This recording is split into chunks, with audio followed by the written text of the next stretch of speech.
სოხუმზე ერთ-ერთი ყველაზე მასშტაბური შეტევის დღე ომის ვეტერანებმა და აფხაზეთის მთავრობის წარმომადგენლებმა გმირთა მოედანზე მემორიალთან გაიხსენეს. აფხაზეთის ომში დაღუპულთა მემორიალი შეკრებილებმა გვირგვინებით შეამკეს. პარალელურად მემორიალის სკვერში სოხუმზე გახორციელებული შეტევის ამსახველი ფოტოების გამოიფინა.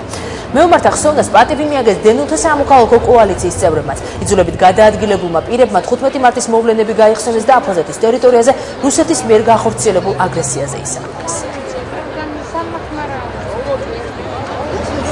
ქართველმა მეომრებმა, აფხაზეთის მკვიდრებმა, რომლებიც იბრძოდნენ თავიანთი მიწის დასაცავად და ქვეყნისათვის, ქვეყნის ერთიანობისათვის, პრაქტიკულად უზადო გმირობის მაგალითი აჩვენეს. მაშინდელი შეიარაღებით მოახერხა ქართულმა მხარემ, ესე რომ ვთქვათ, მძიმე ტექნიკამ, ესე რომ ვთქვათ, დიდი როლი ითამაშა არტილერიამ და იქნა განადგურებული მტერი.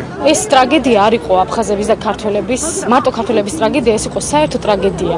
ის პიროვნული ღირსებები, რომელიც საუკუნეების მანძილზე გვაკავშირებდა ქართველებს და აფხაზებს, დღესაც ცოცხლობს ჩვენში და ომის დროსაც გამოვლინდა. ამიტომ ჩვენ პატივს მიაგებთ არა მარტო ქართველი მეომრების ხსოვნად, არამედ ღირსეული აფხაზების ხსოვნასაც.